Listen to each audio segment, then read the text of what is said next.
Alright, we had to stop off at the gas station, get some fuel.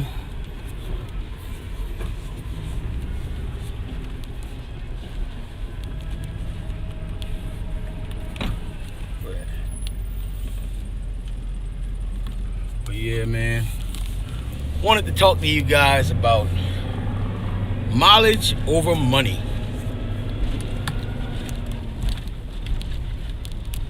Hold on, let me start that off again. Fellas, what it do? You know the grind time too.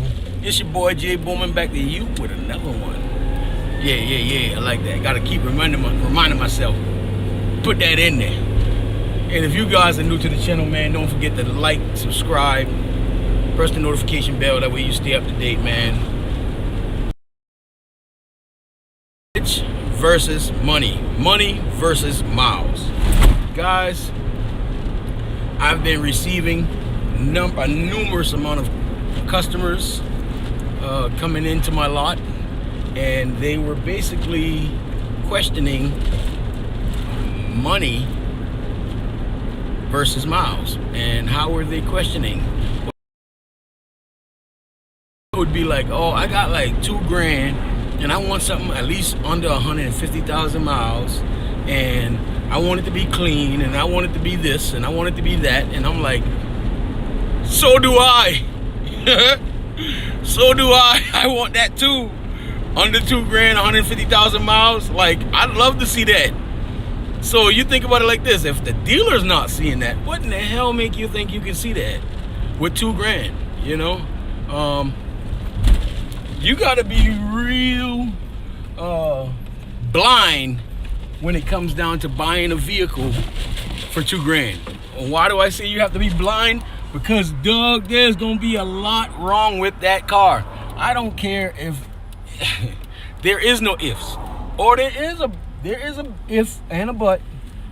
The only way you can get that type of mileage, that type of car, or a car with that type of mileage for that price, is what I'm trying to say, is if it's an old car. Yeah, it's a 1988 Chevy Caprice, only got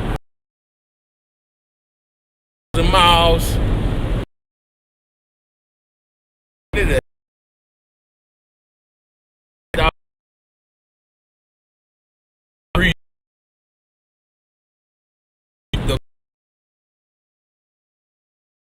But you understand? Or you can hear, oh, we got this 2005 Chevy Cobalt with 270,000 miles. AC blows cold, window motors do work, but 270,000 miles. And oh yeah, there is an airbag light. That's your $2,000 right there. You know. Now, how long will a 275,000 mile motor last? Well, guys,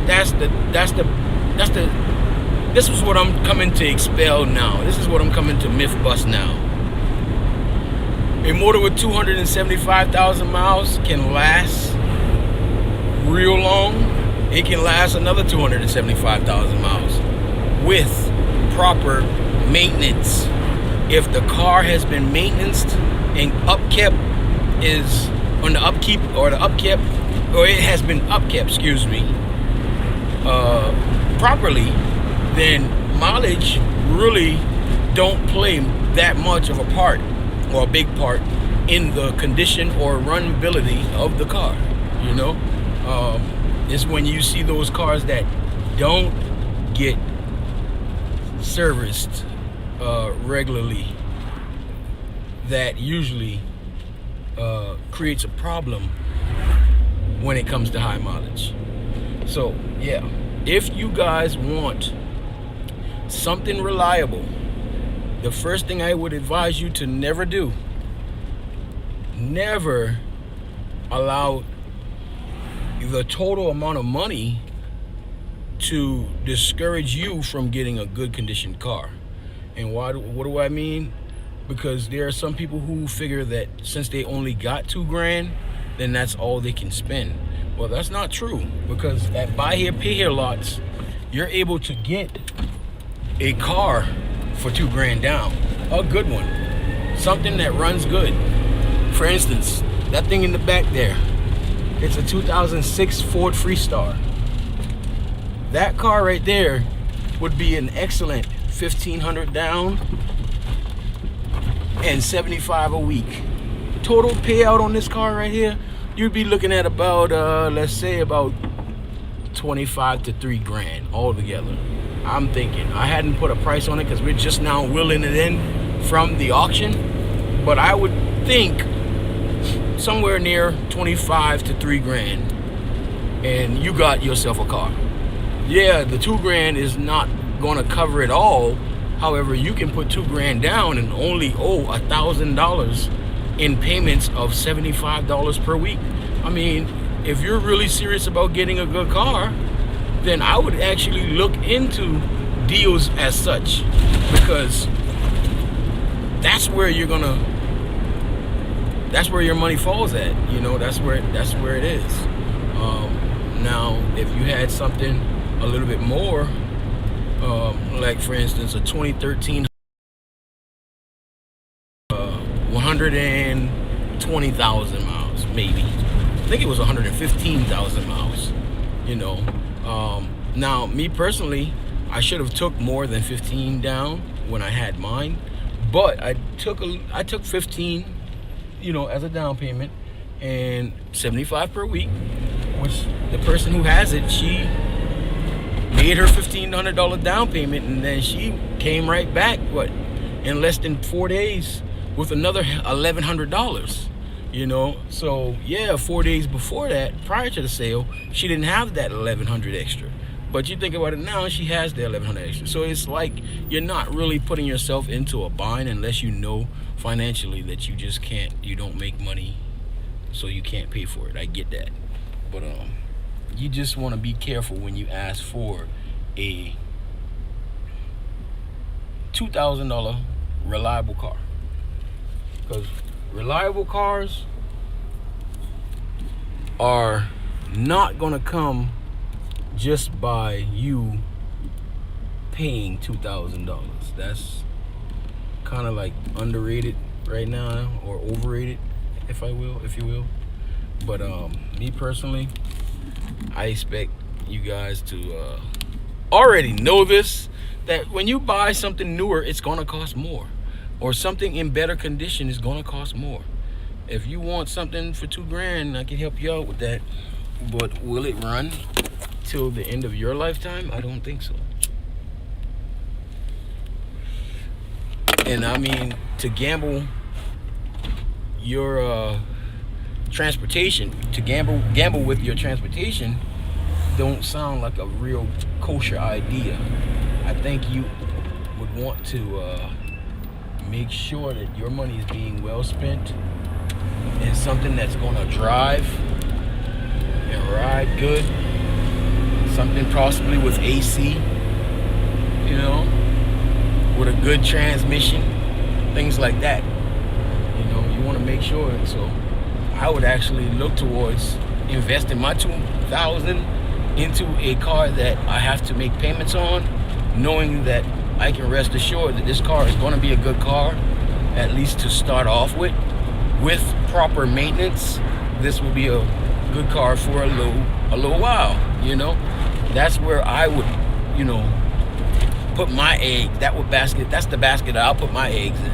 You know, knowing that I got a peace of mind at the wheel, guys. You know, you don't want to expect the dealer to give you something that's so spectacular, it runs excellent, for only $1,000. You got something that's going to run for another 5 years. Newsflash, you probably won't find it, guys. So I'm just being as honest as I can be as a car dealer to you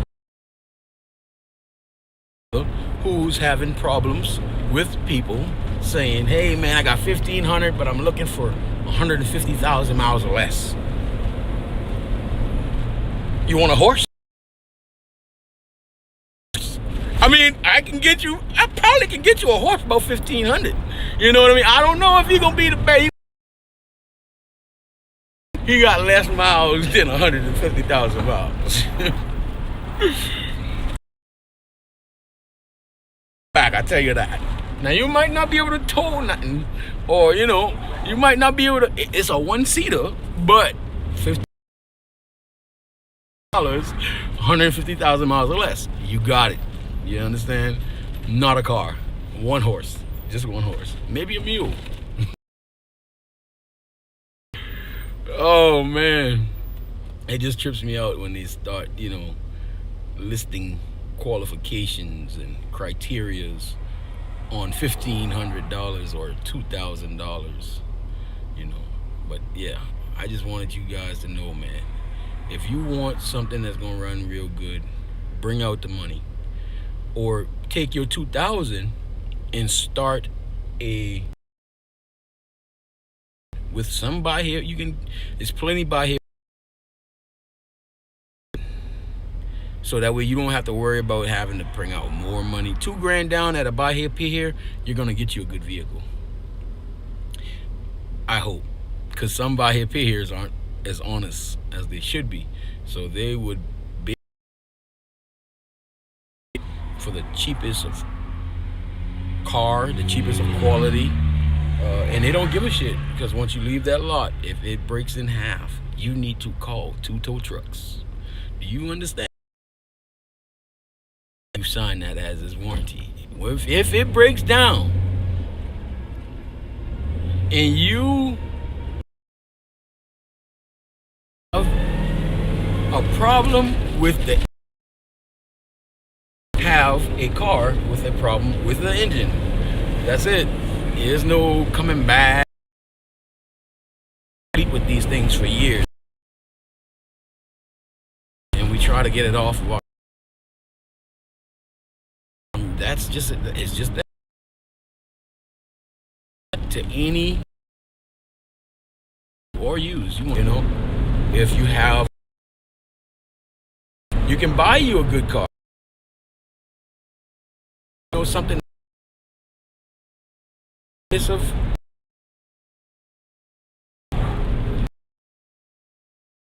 work. It's gonna do its thing with proper maintenance. So y'all,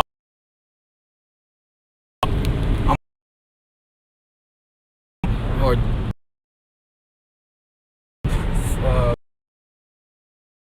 hit in the Chevy Suburban, guys. Yeah, y'all see it though, man. Getting that money, trying to get that money. And here, Star has 199,000 miles on it, and I wasn't lucky enough to get it at a cheaper price. You know, even 199,000 miles, I still paid next to $2,000. So like, what is